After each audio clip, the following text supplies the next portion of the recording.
Now here's an in-depth process video, and I'm going to show you 3 attacks. The final attack will be me, yours truly, getting the 3-star. Now this is Tony's fresh hit. Now he freshed this and he almost got it. It was his plan all along. I can't take no credit for it. So props to Super Tony doing some beautiful work. Bowler funnel and then queen walking here. Now the main thing here you're going to find out, we're going to try a couple things. The second player hit this Aldo, he was going to go in. And we had debated about maybe using a Skelly spell here to distract the single, because what's going to happen is the queen's going to step inside the single range for too long, and because of that, what's going to ensue is have to pop the ability. So Tony tried to save the queen ability by putting Rage down to help her speed up, but it was just not so. Funnel coming in with a wizard here. You notice wizard just at 3, and then the king is going to come as well, helping funnel, helping tank as well for the queen. A little test wall breaker, some more wall breakers behind, and yeah, beautiful attack indeed. So yeah, the tweaks that we made is interesting. The second hit, we thought we could get away with something, we couldn't, and you'll find that out here in a second. So going to poison and gonna have to pop another rage for the queen. So 3 rages on the queen because she has no ability, but the problem is, and he didn't see this, is that, well, he couldn't have seen it. He couldn't have seen it. The queen's going to die out by the single over here. So we debated, should we save the queen ability for over here or just let her die out? His Lala was nicely done. Not quite enough loons here at the Inferno Tower. So much bombs around it. So we were going to drop more loons at the Inferno Tower there so this Expo would drop. You notice how this Expo needs to drop. So you need to add a couple more loons to the CC loons. And the main thing here, why he didn't get this 3-star, he doesn't have haste spell. So see the sweeper here?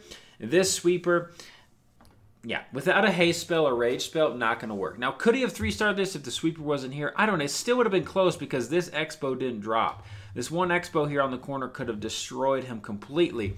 But so those are the tweaks. I mean, for a fresh hit, what an amazing attack from Tony, and truly brilliantly done. So I'm going to show you Aldo's hit. Hang in there, guys. The second attack on this base, Aldo the legend coming in hot. He's trying to get this base down. And this tweak here, notice, only 2 rage, 5 haste. So what that means is we have those 2 extra haste spells to help out the loons. And we are actually going to try to have a rage as well. Just use 1 rage for the queen. So we decided we're going to pop ability at the Inferno Tower in the first and single Inferno instead of doing like a Skelly trick to distract or, you know, a rage or something like that. We're just going to pop ability. That was the best way to go about it. But what we're going to find out here, same sort of funnel, is that we needed another rage for the queen, and you'll find out here in shortly. So that's why it's very important for you to watch replays, guys, to figure out what needs to get done. Same funnel, you know, as long as you watch the replay, it won't be hard. You just have to put the wizard down at the right time and get the timing correctly, and then you should be good to go. So timing wise, when this dark elixir drill is about to drop or does drop, that's the moment king comes down. Look for those type of cues. When a building drops, then do something, right? That's what I do, and I think other people might do it as well. Whatever works for you. So on this one, we were just going to try to use 1 rage for the queen here for the enemy queen, but the thing is, she was taking too much damage. The Expo was too much on her, and even with the poison right on the queen and the covering the CC, her health was too low going into the CC. She could not handle it all.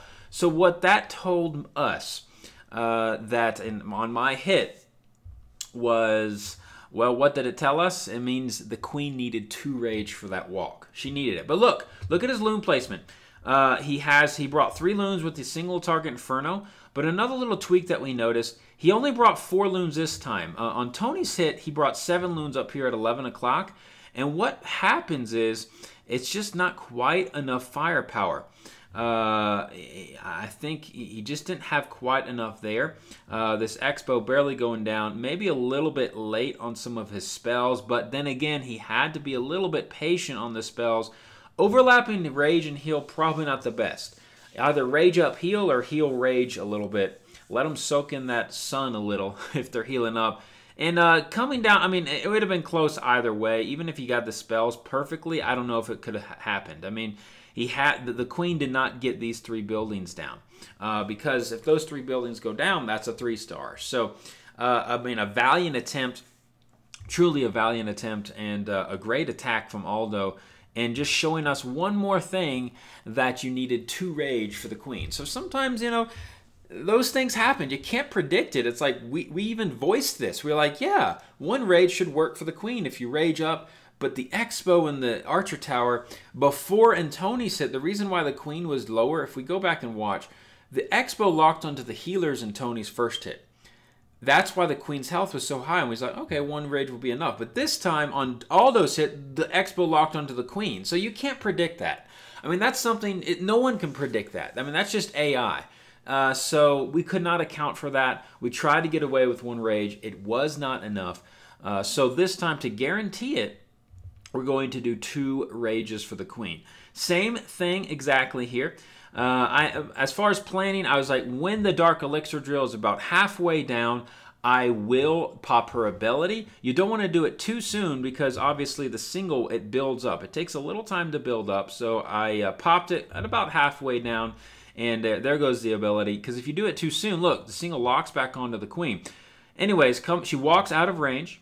Now, mentally, I've got, okay, queen is on the Dark Elixir drill. That's when I put my king down. You see that? I knew it. I wouldn't forget. It helps me not forget, because sometimes you forget to place troops. But if you mentally say, okay, when this building drops, then I do such and such, or so-and-so, then it helps, at least it helps me, you know, as far as timing. My wall breakers were a little bit different. It's interesting. I was like, what? Why are they going up there? I put them a little bit higher than the other 2 attackers. So that's why a little different. So anyways, I rage up here. Now the queen is full health, pretty much going into the enemy queen. Yeah, she is full health, going into the enemy queen CC. Before, she was about half health, and she barely survived as well. So she needed to rage here. Barely surviving. Close. I mean, right? It's always a little scary. But she will eventually get this wizard tower. And that's all we wanted her to do. She's going to die out, and that is fine. Now, here comes my loon placement. I put the loons at 12 first, because I knew, yeah, I could do it. I put these first, and then I put CC loons, and then 3 loons behind. And then the difference was, see, on Aldo's hit, he didn't put loons here. He didn't put, I said, I want 3 loons on the cannon. I want an extra firepower of loons up here. So I did 3, 4, and then put loons at the mortar. So I changed it up a bit differently, if that makes sense. Going to haste up, I really liked my 3 first haste. I thought they were solid, just like the other ones. Doing great work. Here comes the Siloons at 9 o'clock. Minions are down as for cleanup. And notice, guys, see, the Expo dropped because I put the extra loons there. And I've got 2 haste and a heal left. Now, these last 2 hastes maybe weren't the best. This haste at 9 o'clock, that was not good. It was a late haste. That's why I had those. Luckily, the heal was good, but that last haste wasn't at 9 o'clock wasn't good. I put it down, I guess, a little frantically. I should have put it down sooner. You notice my loons by the CC kind of shifted off towards the south, which was not good, but still able to get this base down, even with the little blunder. I would have just had a couple more loons up if I had just placed the haste right. But all around, a solid hit, but really not my plan. I mean, it was a teamwork plan. Honestly, Tony's plan. It was him, man. He paved the way, and Aldo and I just had the privilege of cleaning him up. But I had time left. I had about 15 seconds left, so time wasn't an issue on this one at all. So there's a process video. Hope this helped you in figuring out kind of what to do on bases and taking failures and things of that nature. Thanks again for watching. Subscribe if you like the video and share it as well. See you next time. Halo out.